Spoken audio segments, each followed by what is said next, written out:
Hey, welcome middle school.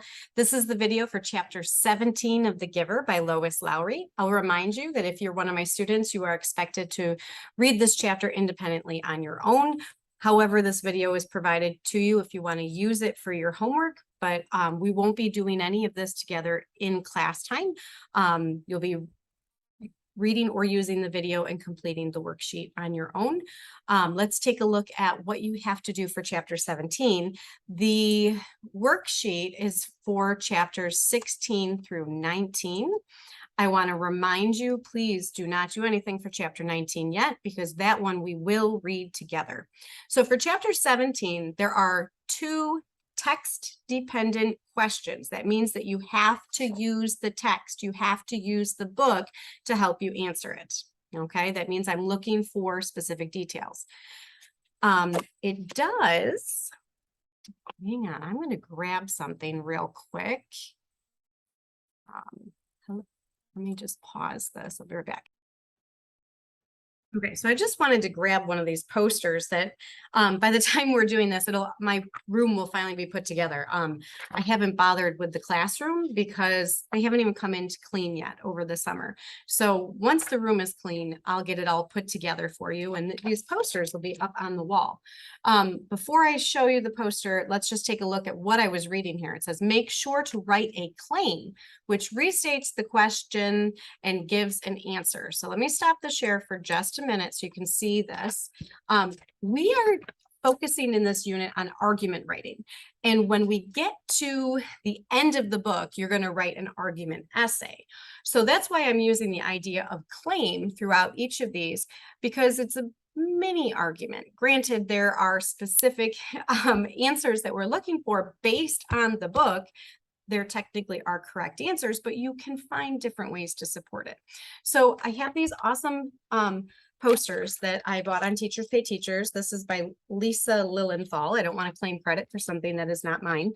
But we see on there, it says, write your stance on a topic in order to prove that your point of view is correct. So that's what your first sentence of your ACE answer should be. It's a statement or your stance that's going to prove your point of view. And then you support it with those text details, that text-dependent answers. Let's go back to the worksheet for just a minute. We see also to include two text details with explanation and transition words or phrases. So don't just plop a quote down, make sure that you transition and introduce that quote, and then explain that quote as well. Make sure you connect them together. I'm not making you gather the quotes. So you could technically use specific details and simply write those out instead of having to use the quotes in your answer. Quotes are wonderful, though. You're welcome to continue to use those. Two questions. Question one, why doesn't Jonas want to play the good guys, bad guys game anymore? And question two, which we already have some of the information for this because Father was sharing a little bit of the information about how he was the next one to do a release because twins are going to be born. And that's going to have some information in this chapter. It tells us that twins are not acceptable in the community. Why? And what is it that determines their fate? And you probably already answered some of that from, I think it was chapter 15. So if you can't find enough details in chapter 17, go back to chapter 15 to help you answer that one. All right, so if you want to read chapter 17 with me, here we are. Today is declared an unscheduled holiday. Jonas, his parents, and Lily all turned in surprise and looked at the wall speaker from which the announcement had come. It happened so rarely and was such a treat for the entire community when it did. Adults were exempted from the day's work, children from school and training and volunteer hours. The substitute laborers, who would be given a different holiday, took over all the necessary tasks, nurturing, food delivery, and care of the old, and the community was free. And we always have scheduled holidays and a reason behind them, but no, we need a break. Let's take a holiday.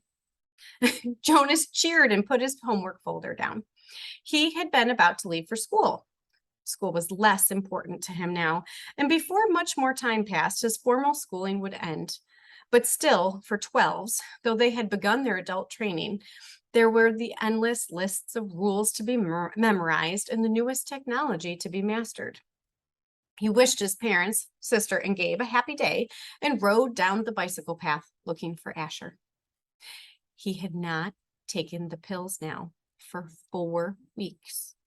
The stirrings had returned, and he felt a little guilty and embarrassed about the pleasurable dreams that came to him as he slept. But he knew he couldn't go back to the world of no feelings that he had lived in so long. And his new heightened feelings permeated a greater realm than simply his sleep. Though he knew that his failure to take the pills accounted for some of it, he thought that the feelings also came from the memories. Now he could see all of the colors, and he could keep them too, so that the trees and grass and bushes stayed green in his vision. Gabriel's rosy cheeks stayed pink even when he slept, and apples were always red. Now, through the memories, he had seen oceans and mountain lakes and streams that gurgled through woods, and now he saw the familiar wide river beside the path differently.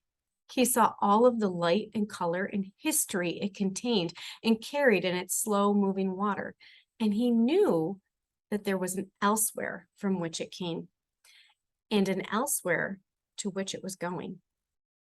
On this unexpected casual holiday, he felt happy, as he always had on holidays, but with a deeper happiness than ever before.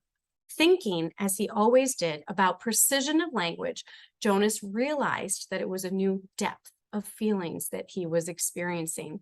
Somehow they were not all at all the same as the feelings that every evening in every dwelling, every citizen analyzed with endless talk.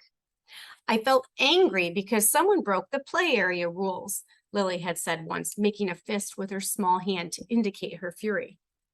Her family, Jonas among them, had talked about the possible reasons for rule breaking and the need for understanding and patience until Lily's fist had relaxed and her anger was gone. But Lily had not felt anger, Jonas realized now. Shallow impatience and exasperation. That was all Lily had felt. He knew that with certainty because now he knew what anger was. Now he had, in the memories, experienced injustice and cruelty, and he had reacted with rage that welled up so passionately inside him that the thought of discussing it calmly at the evening meal was unthinkable. I felt sad today, he had heard his mother say, and they had comforted her. But now Jonas had experienced real sadness. He had felt grief. He knew that there was no quick comfort for emotions like those. These were deeper, and they did not need to be told. They were felt. Today, he felt happiness. Asher! He spied his friend's bicycle leaning against a tree at the edge of the playing field. Nearby, other bikes were strewn about on the playing field. On the ground. On a holiday, the usual rules of order could be disregarded. He skidded to a stop and dropped his own bike beside the others. Hey, Ash, he shouted, looking around. There seemed to be no one in the play area. Where are you? Pew! A child's voice coming from behind a nearby bush made a sound. Pow, pow, pow! Female 11 named Tanya staggered forward from where she was hiding. Dramatically, she clutched her stomach and stumbled about in a zigzag pattern.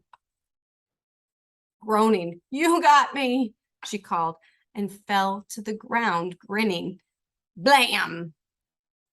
Jonas, standing on the side of the playing field, recognized Asher's voice. He saw his friend aiming an imaginary weapon in his hand dart from behind one tree to another. Blam! You're in my line of ambush, Jonas. Watch out! Jonas stepped back. He moved behind Asher's bike and knelt so that he was out of sight. It was a game he had so often played with the other children, a game of good guys and bad guys, a harmless pastime that used up their contained energy and ended only when they all lay posed in freakish postures on the ground. He had never recognized it before as a game of war. Attack! The shout came from behind the small storehouse where play equipment was kept. 3 children dashed forward, their imaginary weapons in firing position. From the opposite side of the field came an opposing shout, counterattack!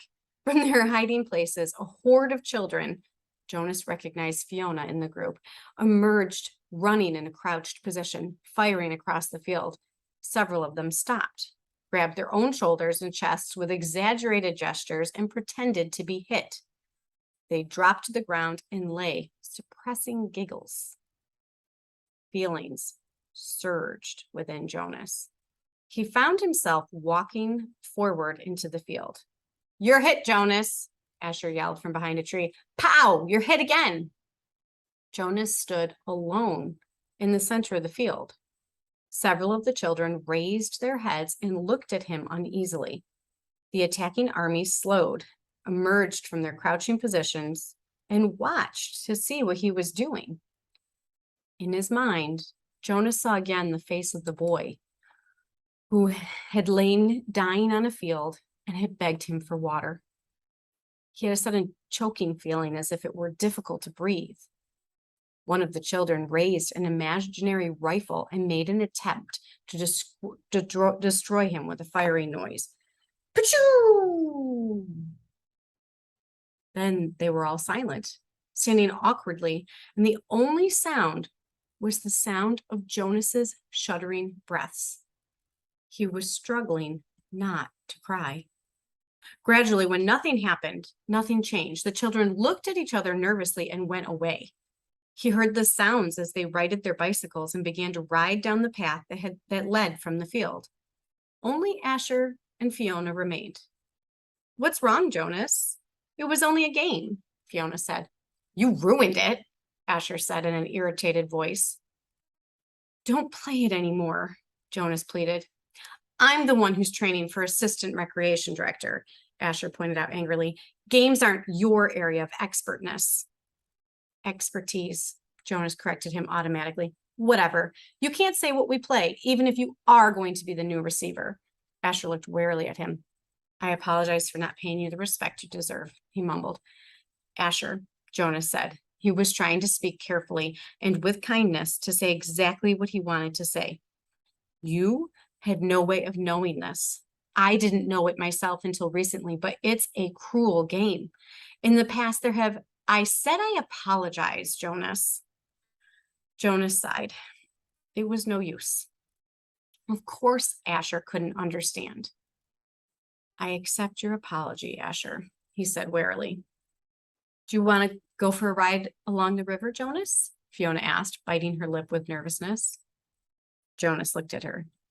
She was so lovely. For a fleeting instant, he thought he would like nothing better than to ride peacefully along the river path, laughing and talking with his gentle female friend. But he knew that such times had been taken away from him now. He shook his head. After a moment, his 2 friends turned and went to their bikes. He watched as they rode away. Jonas trudged to the bench beside the storehouse and sat down, overwhelmed with feelings of loss. His childhood, his friendships, his carefree sense of security, all of these things seemed to be slipping away. With his new heightened feelings, he was overwhelmed by sadness at the way the others had laughed and shouted, playing at war. But he knew that they could not understand why, without the memories. He felt such love for Asher and for Fiona, but they could not feel it back without the memories, and he could not give them those. Jonas knew with certainty that he could change nothing. Back in their dwelling that evening, Lily chattered merrily about the wonderful holiday she had had, playing with her friends, having her midday meal out of doors, and, she confessed, sneaking a very short try on her father's bicycle. I can't wait till I get my very own bicycle next month. Father's is too big for me. I fell, she explained matter-of-factly. Good thing Gabe wasn't in the child's seat. A very good thing, Mother agreed, frowning at the idea of it. Gabriel waved his arms at the mention of himself. He had begun to walk just the week before. The first steps of a new child were always the occasion for celebration at the nurturing center, Father said, but also for the introduction of a discipline wand. Now, Father brought the slender instrument home with him each night in case Gabriel misbehaved. But he was a happy and easygoing toddler. Now he moved unsteadily across the room, laughing. Gay, he chirped. Gay. It was the way he said his own name. Jonas brightened. It had been a depressing day for him after such a bright start, but he set his glum thoughts aside. He thought about starting to teach Lily to ride so that she could speed off proudly after her ceremony of 9, which would be coming soon. It was hard to believe that it was almost December again, that almost a year had passed since he had become a 12. He smiled as he watched the new child plant one small foot carefully before the other, grinning with glee at his own steps as he tried them out. I want to get to sleep early tonight, Father said. Tomorrow's a busy day for me. The twins are being born tomorrow, and the test results show that they're identical. One for here, one for elsewhere, Lily chanted. One for here, one for else. Do you actually take it elsewhere, Father? Jonas asked. No, I just have to make the selection. I weigh them, hand the larger over to the nurturer who's standing by, waiting, and then I get the smaller one all cleaned up and comfy. Then I perform a small ceremony of release and, he glanced down grinning at Gabriel. Then I wave bye-bye, he said in a sweet special voice that he used when he spoke to the new child. He waved his hand in the familiar gesture. Gabriel giggled and waved bye-bye back to him. And somebody else comes to get him? Somebody from elsewhere? That's right, Jonas Bonus. Jonas rolled his eyes in embarrassment that his father had used the silly pet name. Lily was deep in thought. What if they give the little twin a name elsewhere? A name like, oh, maybe Jonathan. And here in our community, at his naming, the twin that we keep here is given the name Jonathan. And then there would be 2 children with the same name, and they look exactly the same. And someday, maybe when they were a 6, one group of 6s would go to visit another community on a bus, and there in the other community, in the other group of 6s would be a Jonathan who was exactly the same as the other Jonathan. And then maybe they would get mixed up and take the wrong Jonathan home, and maybe his parents wouldn't notice. And then Lily paused for a breath. Lily, Mother said, I have a wonderful idea. Maybe when you become a 12, they'll give you the assignment of storyteller. I don't think we've had a storyteller in the community for a long time, but if I were on the committee, I would definitely choose you for the job. Lily grinned. I have a better idea for one more story, she announced. What if actually we were all twins and didn't know it? And so elsewhere, there would be another Lily and another Jonas and another Father and another Asher and another Chief Elder and another... Father groaned. Lily, he said, it's bedtime. So that is the end of chapter 17. And unfortunately, sometimes these random thoughts come to me while I'm reading. And I have usually, if we were in the classroom, I would tell you what those are. So since we're here in the video, I'm going to tell you what my random thought was. They went to sameness. Everybody's supposed to be the same, yet they can't have identical twins. Wouldn't they be the same? Too confusing? I don't know. All right, I'm going to leave you at that with chapter 17. Remember that you have the 2 questions to answer. If you want to read chapter 18 with me, there will be a video provided. Otherwise, you're welcome to read chapter 18 on your own. Have a great day.